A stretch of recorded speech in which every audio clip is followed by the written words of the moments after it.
Hier is genade, hier is liefde, hier aanvaar ons mekaar. Hier is begrip en hier is deernis, hier waar elkeen iemand is. Hier gee ons onsself en vind ons plek, hier kan die Here deur ons werk. Hier is ons thuis, hier is ons huis, hier waar elkeen iemand is en iemand word. Goeiemôre almal, baie welkom by vandag se Huiskerk. So ons is nog besig met ons preekreeks vir die derde kwartaal oor sekere groot stories in die Nuwe Testament wat nog steeds 'n impak vandag op ons wêreld ook het. En die titel van vandag se storie is Gelukkig is die wat reg is. Dit is 'n storie oor die maak van sondebokke. So kom ons lees saam Johannes 8 vers 1 tot 11. Jesus het na die Olyfberg gegaan. Vroeg die oggend het hy weer by die tempelterrein aangekom. Die hele volk het na hom gekom en hy het gaan sit en hulle geleer. Die skrifkenners en die fariseërs bring toe 'n vrou wat op oorspel betrap is en laat haar in die middel staan. Hulle sê toe vir hom: Meester, hierdie vrou is op beter daad betrap terwyl sy oorspel pleeg. In die wet het Moses ons beveel om sulke vroue te stenig. Maar u, wat sê u? Dit het hulle gesê om hom te toets, sodat hulle iets kon hê waarvan hulle hom kon aankla. Maar Jesus het afgebuk en met sy vinger op die grond geskryf.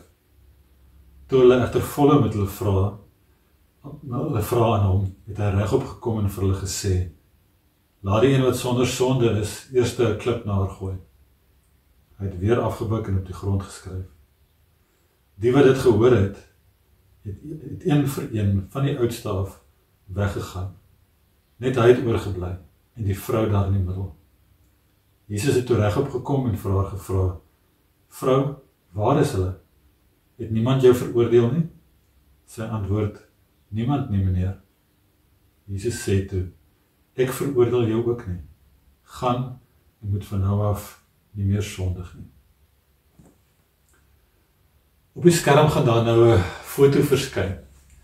Dit is 'n foto van 'n skildery wat oor hierdie toneel geskilder is. Ek wil hê jy moet 'n oomblik vat om net vinnig daarna te kyk. Aan die linkerkant van die foto sal julle sien Jesus en sy disippels, mense wat hy geleer het. Maar ek wil hy fokus 'n bietjie meer op die regterkant van die foto. Daar sien 'n mens die vrou, daar in die middel. Sy lyk alleen, magteloos, verskrik, bang. Rondom haar is hierdie skare mense, groot groep, almal mans in gesagsposisies. Iemand het die vrou gevang met oorspel en nou iewesklik was daar hierdie groot skare wat rondom haar vorm en hulle sleep haar na Jesus toe. En hulle het twee redes gehad hoekom hulle haar na Jesus toe gevat het. Die een was dat hulle wou haar doodmaak. Want die wet in die Ou Testament het gesê dat 'n vrou wat oorspel pleeg moet gestenig word, doodgemaak word. Nie die mans nie, die mans het weggekom daarmee, hulle het niks oorgekom nie, maar 'n vrou moes gestenig word. Die tweede rede hoekom hulle haar na Jesus toe bring is hulle wil haar gebruik. Hulle wil haar gebruik om vir Jesus uit te vang, sodat hulle iets teen hom het. So hulle maak die vrou die sondebok. Hulle wil haar gebruik, haar misbruik, om te bewys dat hulle reg is, om beter te kan voel oor hulle self. Ek dink ons almal is maar geneig om dit te doen. Ons soek graag ons 'n sondebok. Ons wys graag vinger na mense. Ons blameer ander mense om die fokus van ons eie foute en ons sondes al weg te vat, sodat ons ook kan beter voel oor onsself. So in 'n groot mate is ons ook maar baie soos hierdie skare. Dink aan families. Hoeveel gebeur het dat 'n familielid nie geblameer word vir 'n spesifieke probleem nie? En hoeveel families is daar nie iemand wat gebrandmerk word as die swart skaap van die familie nie? Gewoonlik die een wat nou nie opgeleef het na die standaarde nie. Die een wat nie so suksesvol was nie, die een wat anders is as die res. Daai persoon word uitgesonder as die swart skaap. Dink aan die kollega by die werk wat geblameer word vir 'n projek wat nie uitgewerk het nie. Terwyl dit eintlik almal se skuld is. Dink aan die kinders by die skool wat ander kinders boelie. Dis altyd daai een kind, die een wat so 'n bietjie anders is, wat so 'n bietjie odd is, dalk 'n bietjie anders lyk, bietjie anders dink, bietjie anders is. Dis daai ene wat uitgesoek word om geboelie te word. Dink aan wanneer daar geskinder word oor mense. Ons hou maar daarvan om te praat oor ander mense en oor hulle foute. Want dit laat ons beter voel oor onsself en oor ons eie foute. Dink aan die geskiedenis van ons land. Ons sien dit daar uitspeel. Ons almal hou maar daarvan om 'n sondebok te soek, want dit laat ons beter voel oor onsself en oor ons eie foute. En met dit in gedagte, kom ons dink nou so 'n bietjie oor Jesus se reaksie in hierdie verhaal. Nadat hulle die vrou hier by hom aangebring het. Hulle bring hierdie vrou by Jesus aan en hulle vra vir hom daai vraag. En wat doen hy? Hy bly net stil. Aanvanklik antwoord hy hulle glad nie. Hy buig net af en hy skryf iets daar in die grond. Nou, ons weet nie hoekom hy dit gedoen het nie, ons weet ook nie wat hy geskryf het nie.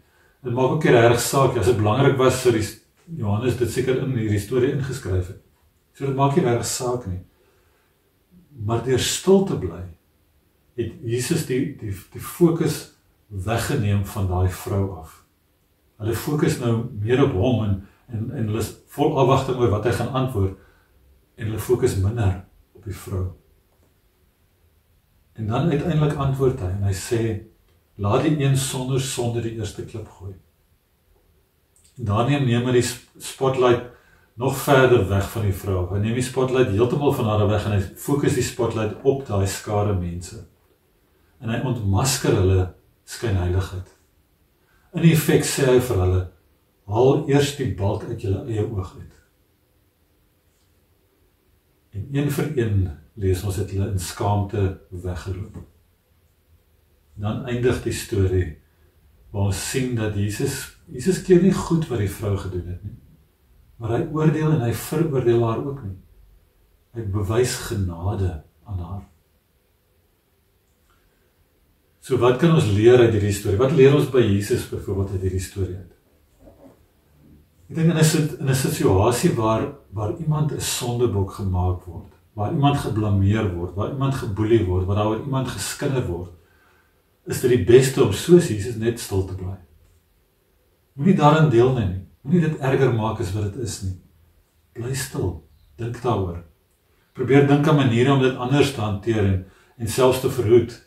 Dalk kan jy dink aan 'n manier om die aandag weg te vat van daai persoon af waaroor dit gaan. En dan dink ek ook Jesus se woorde help ons herinner ons daaraan dat ons maar baie keer goed selfondersoek moet doen. Ons het almal foute en tekortkominge. So voordat ons die vinger wys na ander mense blameer, moet ons dalk eers dink oor die balk wat in ons eie oog is. Ons moet dink, ons moet nie wees dieselfde optree as wat die skare in hierdie verhaal opgetree het nie. En ons moet altyd onthou, ons het almal maar meer genade as veroordeling nodig.